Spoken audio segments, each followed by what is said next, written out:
given the times, I mean, so let's just say that, because the point of this show is to help people hear real stories from real people, what they've done, what they've seen, and how that's impacted them, and then to try to take that and to break it into small steps, small nuggets, things that people can put into action to move beyond where they are. So let's say that you're this frazzled business owner right now, again, given the times, and you are certainly not comfortable. What is the next right thing, or next right thought, or next right action? I'm very simple-minded.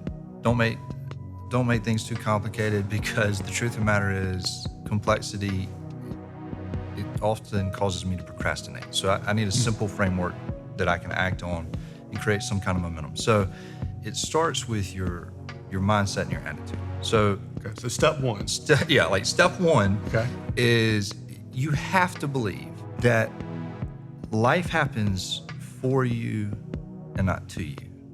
Wait, say that again? So life, I genuinely believe that life happens for us and not to us. So everything is it's an opportunity for us.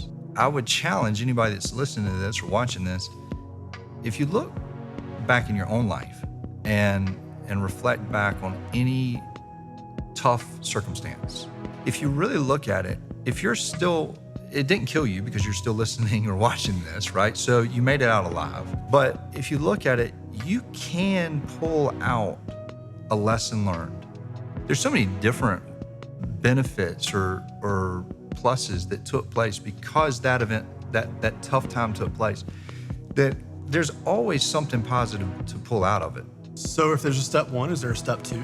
Yes, step two. So step two is so anytime I find myself getting frustrated or anxious, from the time I can recognize that I'm living in a negative emotion or a negative state, that's my indicator that I am reacting to life as if it's happening to me versus saying, wait a minute, stop, this is life happening for me.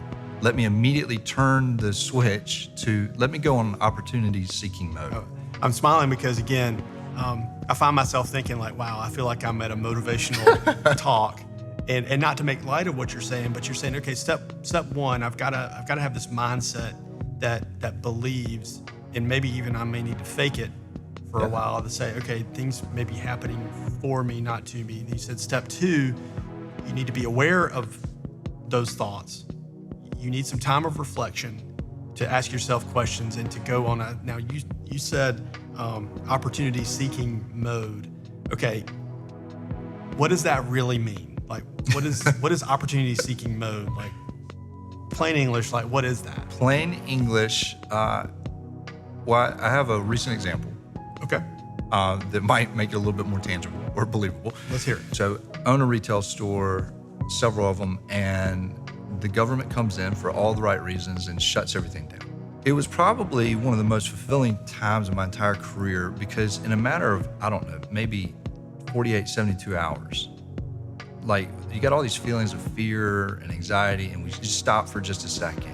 And we went from being completely out of business, because the doors were shut, to identifying that we had all this shirt fabric that we could make masks out of. And we got a face mask. Yeah, like a little face mask. Okay, I should have worn mine today.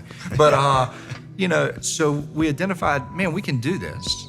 We started designing these masks and figured out how to make them and you can't get certain supplies because everybody's shut down. So then we had to figure out how to improvise and come up with different solutions around that. At this time, we had zero e-commerce to speak of. And zero is $0. I mean, we might get a couple orders a year or something, but at the end of the day, we're not an e-commerce store. The market needed it. It was helping people. We had a platform that was an ability that we didn't have prior to all this happening. It was something that we talked about wanting to be better at, but we hadn't really moved on it. And we condensed basically probably what would have normally taken a year, maybe two, because there was no sense of urgency, and created just an absolute crunch down on this deadline. And fast forward 6 weeks later, and I think we've delivered somewhere close to 5,000 masks at this point, maybe 8 weeks. Whatever the time is, I don't know, but it's a lot. You're sourcing this in Columbia, South Carolina, in your shop, I guess downtown. Yep. 5,000 masks. something that's never been done Yeah, before. and orders are E-commerce. coming in. I mean, legitimately, I don't sew. You don't want me sewing too much, but we're putting the pleats in. We've got orders coming in as we sleep, and then we're filling them during the day. And so we have 5 tailors on staff that are always there. And then this started happening, and we were able to go bring on, not lay off anybody, or go into unemployment, which was something we were all concerned about. But instead, we were able to go find 5 more tailors. When I really felt like we were making a huge difference is when we paid one of the tailors for their work, and they started crying because she was able to buy groceries for her family that night to eat dinner. Here was this terrible situation. You turn on the news and all is bad, bad, bad, bad, bad. And here we were creating something completely new for us. It was the first time we'd ever really tried it. And it was wildly successful. And the only thing that triggered it was this crummy situation of fear and anxiety and sickness. And instead launched a brand new division of our company. We were able to impact families beyond the families that we were normally just impacting as a clothing store. And then the local community was being helped by it as well. So it was a win-win-win, but none of it would have taken place without going, man, this is not a good situation, and having those worries and concerns, and then going, wait a minute, there's something here. And in this case, it was an opportunity to create a new product and service and that kind of stuff. But I think that's a real life example of how this works for me. I love so much about that story because I love that you have thought this way for long enough to where you've got the self-awareness, where you recognize what you are doing in your own mind, that you've got sort of a technique, for lack of a better word, that you use, the opportunity search, if you will. And you've got to call it something. And I think that it would be easy for the person watching this to be cynical and to pass that off as just, blabber from a motivator type person. But at some point, it's like, what else are you going to do? And I love that it moved you into something new. Something you said in your pre-interview was, you said that pressure creates movement.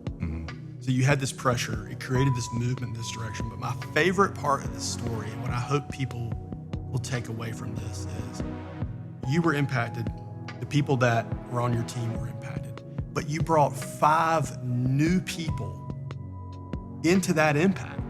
And I think that is the next thing, that we need to get to that point where we're working on ourselves, we're putting this into practice.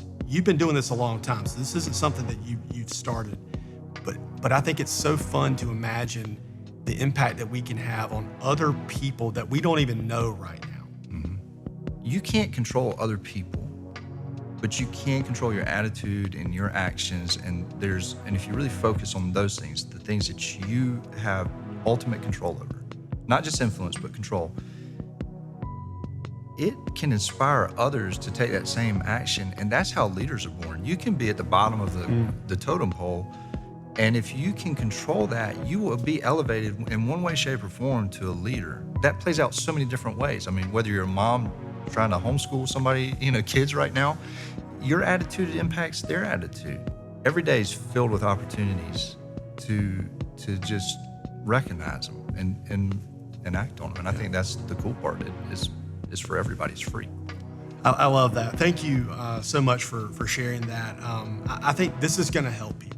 Someone's going to watch this, and they're going to be at that point where I think what you're saying and your experiences are going to help give them that push. And that's thrills me to no end that we could possibly have that kind of outcome. So thank you for being willing to sit down. Oh, thanks for having me. This has been awesome.